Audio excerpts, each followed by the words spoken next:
সিনহা হত্যাকাণ্ডে তদন্ত শেষ পর্যায়ে, জানালেন তদন্ত কমিটির প্রধান। নির্দিষ্ট সময় প্রতিবেদন। 24 ঘন্টায় বিশ্বে 5,000-এর বেশি মানুষের প্রাণ কেড়ে নিল করোনা ভাইরাস। বাংলাদেশে শনাক্ত রোগী ছাড়ালো 3.25 লাখ। এবং চালু হলো করোনায় বন্ধ হওয়া আরও 13 জোড়া ট্রেন। টিকিট যার ভ্রমণ তার নিয়ম চালুর প্রথম দিনে ভোগান্তিতে যাত্রীরা।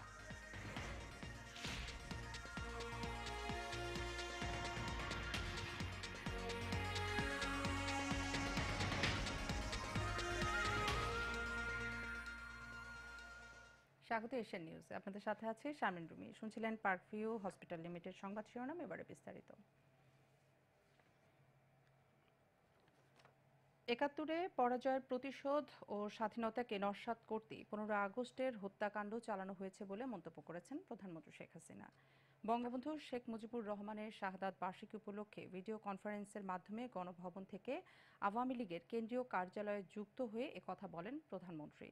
অবৈধ ক্ষমতা দখলদারি জিয়াউর রহমান ইতিহাস থেকে বঙ্গবন্ধুর নাম মুছে ফেলার চেষ্টা করেছিল বলে অভিযোগ করেন আওয়ামী লীগ সভাপতি। শোককে শক্তিতে পরিণত করে বঙ্গবন্ধুর স্বপ্ন পূরণে আওয়ামী লীগ কাজ করে যাচ্ছে বলে জানান প্রধানমন্ত্রী শেখ হাসিনা।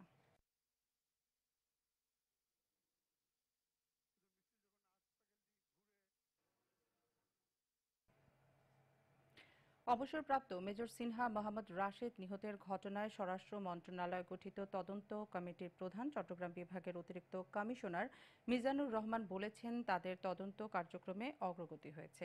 নির্দিষ্ট সময়ে তদন্ত প্রতিবেদন দেয়া হবে। দিনভর গণশুনানি শেষে টেকনাফের শামলাপুর রোহিঙ্গা ক্যাম্পের ইনচার্জের কার্যালয়ে তিনি এসব কথা বলেন।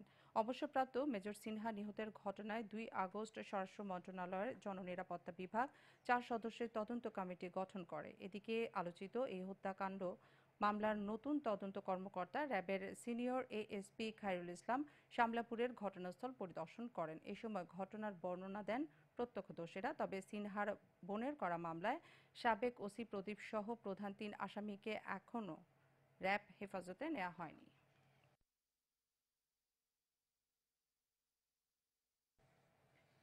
গেল 24 ঘন্টায় বিশ্বে 5,000-এর বেশি মানুষের প্রাণ কেড়ে নিল করোনা ভাইরাস। নতুনভাবে শনাক্ত হয়েছে 2.5 লাখের মতো মানুষ। মোট প্রাণহানি দাঁড়ালো 7,68,000-এর কাছাকাছি। সব মিলিয়ে আক্রান্ত 2 কোটির বেশি। দিনের হিসেবে সর্বোচ্চ মৃত্যু দেখেছে যুক্তরাষ্ট্র। 1,071 জনের মৃত্যুতে দেশটির মোট প্রাণহানি 1,73,000-এর মতো। 24 ঘন্টায় আরও 53,000 রোগী শনাক্ত হয়েছে দেশটিতে। দৈনিক সংক্রমণের হিসেবে শীর্ষে রয়েছে ভারত। মৃত্যুতেও দ্বিতীয় অবস্থানে দেশটি। শনিবার দেশটিতে 950 মানুষের মৃত্যু হয়েছে করোনা ভাইরাসে। 64,000-এর মতো মানুষের শরীরে শনাক্ত হয়েছে কোভিড-19। প্রায় এক সপ্তাহ পর ব্রাজিলে কমেছে প্রাণহানি। গত 24 ঘন্টায় 726 মৃত্যু আর 39,000-এর মতো রোগী শনাক্ত হয়েছে লাতিন আমেরিকার এই দেশটিতে। এদিকে 3 মাস পর ইতালিতে 650 করোনা রোগী শনাক্ত হয়েছে।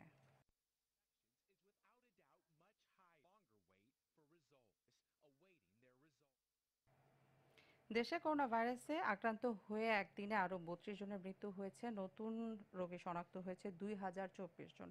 রোববার বিকেলে সংবাদ মাধ্যমে বিজ্ঞপ্তি পাঠিয়ে স্বাস্থ্য অধিদপ্তরের পক্ষ থেকে দেশে করোনা ভাইরাস পরিস্থিতির এই সবশেষ তথ্য জানানো হয়। সেখানে বলা হয়, সকাল 8টা পর্যন্ত শনাক্ত 2,024 জনকে নিয়ে দেশে করোনা ভাইরাসে মোট আক্রান্তের সংখ্যা 2,76,549 জন হলো। আর গত একদিনে মারা যাওয়া 32 জনকে নিয়ে দেশে করোনা ভাইরাসে মোট মৃতের সংখ্যা 3,657 জনে দাঁড়ানো।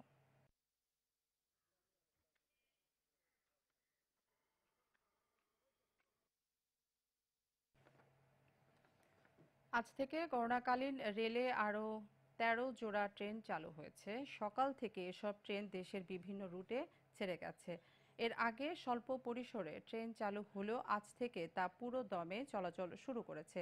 রেল বিভাগ জানিয়েছে, পর্যায়ক্রমে অন্যান্য রুটে যাত্রীবাহী আন্তনগর ট্রেনগুলো চালু করা হবে। সব মিলিয়ে দেশে এখন 30 জোড়া ট্রেন চলাচল হচ্ছে জানিয়ে রেল কর্তৃপক্ষ বলছে, আন্তনগর ট্রেনের টিকিটের আগের মতো একসঙ্গে অনলাইনে ও মোবাইল অ্যাপসের মাধ্যমে বিক্রি করা হবে। যাত্রার দিনসহ 5 দিন পূর্বে আন্তনগর ট্রেনের অগ্রিম টিকিট ইস্যু করা যাবে বলেও জানায় তারা। এদিকে আজ থেকে চালু হয়েছে টিকিট যার ভ্রমণ তার নিয়ম। এর ফলে প্রথম দিনে কিছুটা ভোগান্তিতে পড়তে হয়।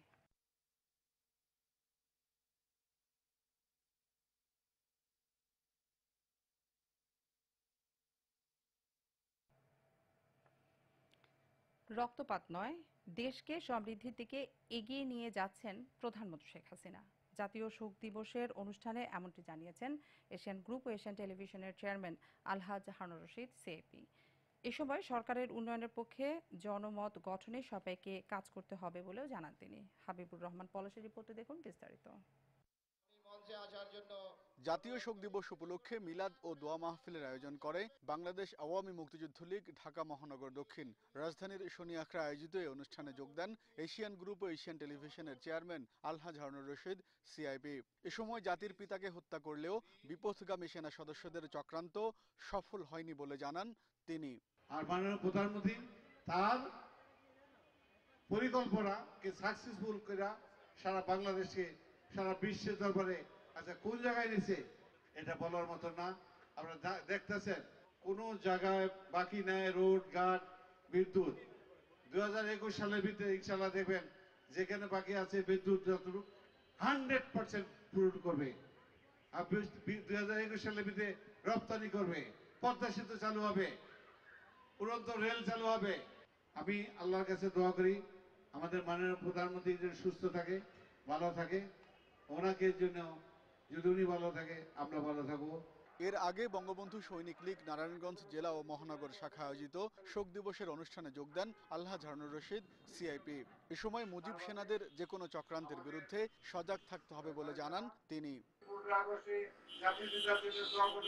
এবং শুধু তার জন্য নয়, তার পরিবারের যারা আছে তাদের জন্য, এবং 4 নেতা ভিতরে ছিল, তারপর 4 নেতাকে মারছে 21 আগস্টে যে গ্রেনেড হামলায় মাননীয় প্রধানমন্ত্রীকে মারার জন্য চেষ্টা করছে, সেটাকে আল্লাহ তাআলা রক্ষা করছে। পরে জাতীয় শোক দিবস উপলক্ষে খাবার বিতরণ করেন আলহাজ হারুন রশিদ সিআইপি।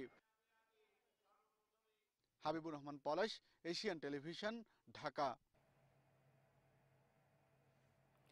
এদিকে জাতীয় শোক দিবসে এশিয়ান টেলিভিশনের প্রধান কার্যালয়ে মিলাদ মাহফিল ও বিশেষ মোনাজাত হয়েছে। এতে অংশ নিয়ে এশিয়ান গ্রুপ ও এশিয়ান টেলিভিশনের চেয়ারম্যান আলহাজ হারুন রশিদ সিএপি প্রধানমন্ত্রী শেখ হাসিনার জন্য দেশবাসীর কাছে দোয়া চান।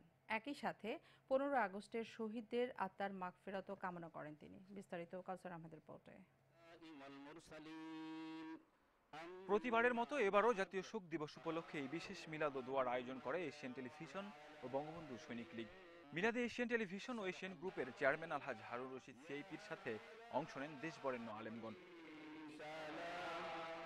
দোয়ার পূর্ববর্তী আলোচনায় অংশ নিয়ে আলহাজ হারুন রশিদ সিআইপি করোনা মোকাবেলায় প্রধানমন্ত্রীর দূরদর্শী সিদ্ধান্তের জন্য তাকে ধন্যবাদ জানান। একই সাথে প্রধানমন্ত্রী শেখ হাসিনার জন্য সবার কাছে দোয়াও চান তিনি। দেশ বিদেশ বিশ্বের ভিতরে মাননীয় প্রধানমন্ত্রীর কোনো তুলনা নাই। নাম্বার 1 প্রধানমন্ত্রী বিশ্বের ভিতরে স্বীকৃতি পেয়েছে, এবং ভবিষ্যতে ইনশাল্লাহ এবারে যে করোনা নিয়ে যেভাবে মাননীয় প্রধানমন্ত্রী চেষ্টা করছেন, করে যাচ্ছেন, এবং বন্যা নিয়ে সারা বাংলাদেশের নজিরবিহীন। পরে ঢাকা 5 নির্বাচনী এলাকার উন্নয়নে নিজের গৃহীত পদক্ষেপসমূহ তুলে ধরে আসছে উপনির্বাচনে এই আসন থেকে মনোনয়ন পেলে নিজের জীবনকে জনগণের কল্যাণে উৎসর্গ করবেন বলে জানান এশিয়ান টেলিভিশন ও এশিয়ান গ্রুপের চেয়ারম্যান আলহাজ হারুন রশিদ সিআইপি। আমাদের ঢাকা 5-এর মানুষ এখনো আপনারা এই বৃষ্টি এলে বাইরে যেতে পারে না, আরো 1 হাঁটু থেকে কমর পর্যন্ত পানি। আমি ঢাকা 5-এর জন্য আল্লাহ যদি আমাকে বাঁচা রাখে আমি কাজ করতে পারবো ইনশাআল্লাহ। আর মাননীয় প্রধানমন্ত্রীর হাতকে শক্তিশালী করার জন্য যে কোনো কাজ আমি করতে পারি ইনশাআল্লাহ। আমার কাজ করে আমার ধর্ম, কাজে আমার সবকিছু। পরে 15 আগস্টের শহীদ এবং বঙ্গবন্ধু পরিবারের জীবিত সদস্যদের জন্য দোয়া ও বিশেষ মোনাজাত অনুষ্ঠিত হয়।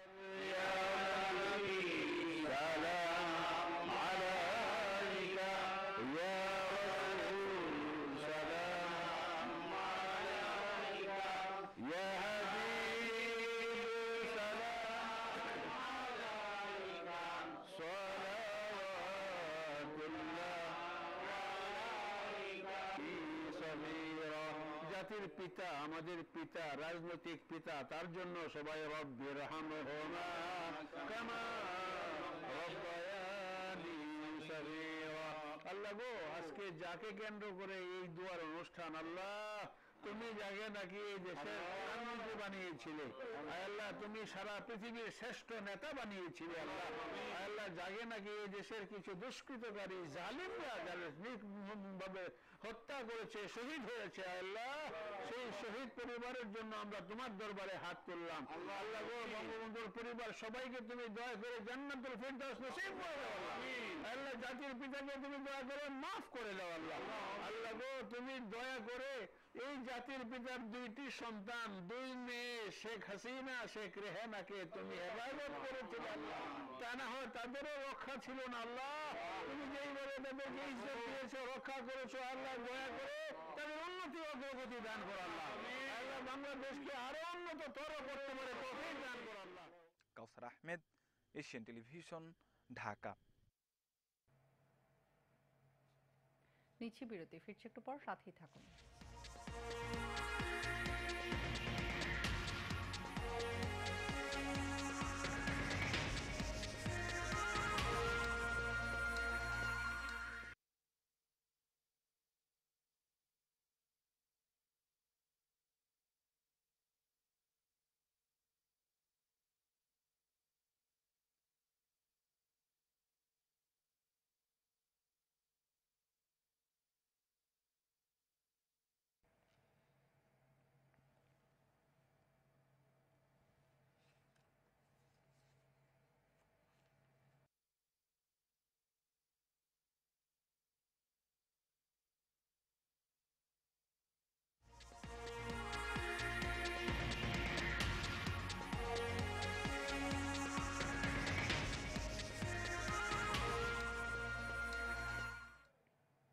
বিরতির পর আবারও স্বাগত জানাচ্ছি এশিয়ান নিউজে। আপনাদের সাথে আছি শারমিন রুমি। জাতীয় শোক দিবস উপলক্ষে রাজধানীতে শ্যামপুর থানা আওয়ামী লীগের উদ্যোগে মিলাদ ও দোয়া মাহফিল অনুষ্ঠিত হয়েছে। দুপুরে মীর হাজিরবাগে অনুষ্ঠিত এই আলোচনায় প্রধান অতিথি হিসেবে উপস্থিত ছিলেন ঢাকা মহানগর দক্ষিণ আওয়ামী লীগের সভাপতি আবু আহমেদ মন্নাফি। এছাড়া উপস্থিত ছিলেন মহানগর দক্ষিণ আওয়ামী লীগের সাধারণ সম্পাদক হুমায়ুন কবির, শ্যামপুর থানা আওয়ামী লীগের সভাপতি আলহাজ তোফাজ্জল হোসেন, সাধারণ সম্পাদক কাজী হাবিবুর রহমান হাফিজ সহ অন্যান্য নেতৃবৃন্দ।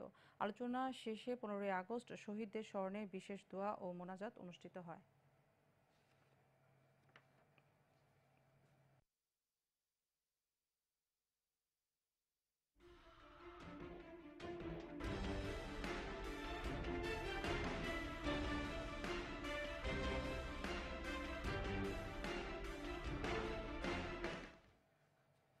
সারা বাংলা প্রসঙ্গ।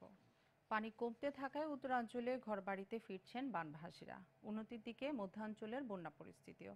উত্তরাঞ্চলে দুর্গত এলাকায় পুনর্বাসনের প্রক্রিয়া চলছে। ক্ষতিগ্রস্ত ঘরবাড়ি মেরামতের চেষ্টা বানভাসীদের, তবে এখনও খাবার ও বিশুদ্ধ পানির সংকট রয়েছে। দেখা দিয়েছে ডায়রিয়া সহ পানিবাহিত বিভিন্ন রোগ।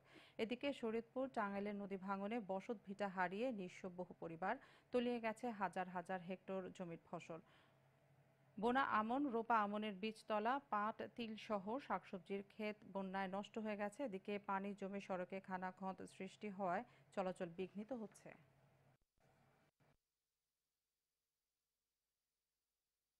ম্যাক্স হসপিটাল, চট্টগ্রাম সংবাদ।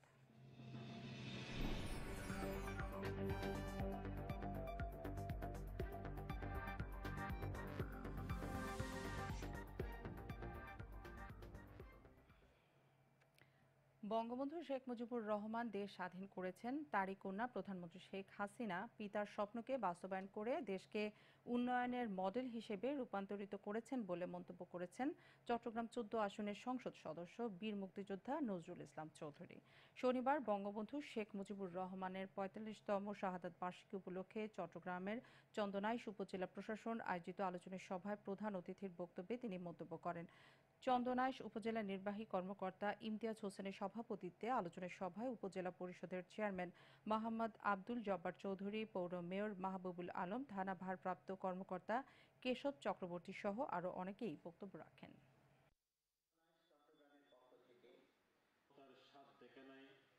এবং সুখ শান্তিকে জিম্মি করে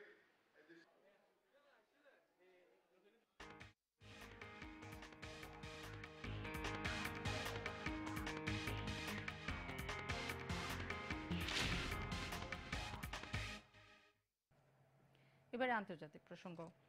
অবশেষে করোনা ভাইরাস প্রতিরোধে বহুল আলোচিত টিকা উৎপাদন করেই ফেলল রাশিয়া। রাশিয়ার স্বাস্থ্য মন্ত্রণালয়কে উদ্ধৃত করে বার্তা সংস্থা ইন্টারফ্যাক্স জানিয়েছে, তাদের টিকাটির প্রথম ব্যাচ গতকাল উৎপাদন করা হয়েছে। টিকা উৎপাদনের কয়েক ঘন্টা আগে এটি উৎপাদন শুরুর ঘোষণা দেয় দেশটির স্বাস্থ্য মন্ত্রণালয়। আরও জানাচ্ছেন তামান্না তাহসিন খান। টিকাই করোনা ভাইরাস প্রতিরোধের সবচেয়ে কার্যকরী ব্যবস্থা। এই বিশ্বাসে বিশ্বজুড়ে করোনা ভাইরাস প্রতিরোধী কার্যকর টিকা তৈরির প্রতিযোগিতা চলছে বিভিন্ন দেশ ও প্রতিষ্ঠানের মধ্যে।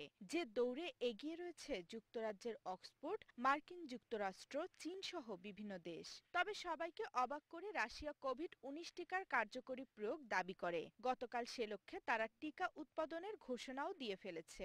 Antonia, really, I can just say that we are in a close contact with the Russian health authorities and discussions are ongoing. রাশিয়ার এই তড়িৎগতির টিকা অনুমোদন নিয়ে কিছু বিজ্ঞানী আশঙ্কাও প্রকাশ করেছেন। তারা মনে করেন মস্কোর পক্ষ থেকে দ্রুত টিকা অনুমোদনের বিষয়টিতে নিরাপত্তার চেয়ে সে দেশের সম্মানকে বেশি গুরুত্ব দেওয়া হয়েছে। I thought that there was likely a danger in doing this before we know how safe and effective this vaccine is, because right now we're engaged in a global race to develop a vaccine as quick as possible.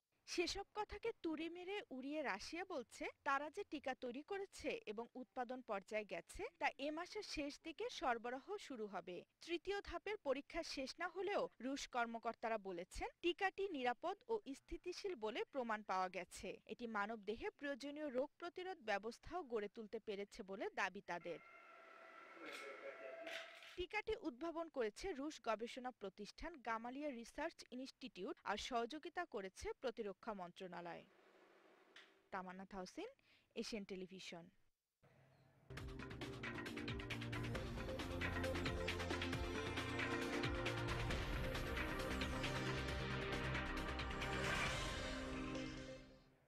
এবারে খেলার খবর। Champions লিগের শেষ quarter ফাইনালে চমক দিল Olympic লিও। টুর্নামেন্টের অন্যতম ফেভারিট ম্যানচেস্টার সিটিকে ৩-১ গোলে হারিয়ে ফ্রান্সের দ্বিতীয় ক্লাব হিসাবে সেমিফাইনালে জায়গা করে নিয়েছে তারা। লিওর বিপক্ষে সবকিছুর বিচারেই ফেভারিট হিসাবে মাঠে নামে ম্যানচেস্টার সিটি, কিন্তু শুরু থেকে আক্রমণ পাল্টা আক্রমণে জমে ওঠে লড়াই। ২৪ মিনিটে আইভরি কোস্ট ফরওয়ার্ড ম্যাক্সওয়েল কর্নেটের দুর্দান্ত ফিনিশিংয়ের লিড নেয় লিও। পিছিয়ে পড়ে গোল শোধে মরিয়া হয়ে ওঠে সিটিজেনরা।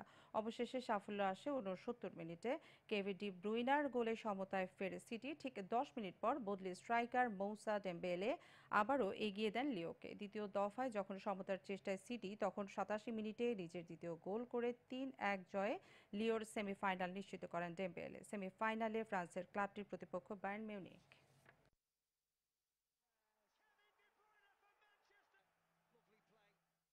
এই সাথে শেষ করছি এশিয়ান নিউজ। তার আগে পার্কভিউ হসপিটাল লিমিটেড সংবাদ শিরোনামগুলো জানিয়ে দিচ্ছি আরও একটা। সিনহা হত্যাকাণ্ডে তদন্ত শেষ পর্যায়ে, জানালেন তদন্ত কমিটির প্রধান। নির্দিষ্ট সময়ে প্রতিবেদন। ২৪ ঘন্টায় বিশ্বে ৫,০০০-এর বেশি মানুষের প্রাণ কেড়ে নিল করোনা ভাইরাস। বাংলাদেশে শনাক্ত রোগী ছড়ালো ৩.৫ লাখ। এবং চালু হলো করোনায় বন্ধ হওয়া আরও ১৩ জোড়া ট্রেন। টিকিট যার ভ্রমণ তার, নিয়ম চালুর প্রথম দিনে ভোগান্তিতে যাত্রীরা। এই ছিল এখনকার আয়োজন। পর সংবাদ দেখার আমন্ত্রণ রইল। ধন্যবাদ এতক্ষণ সাথে থাকার জন্য।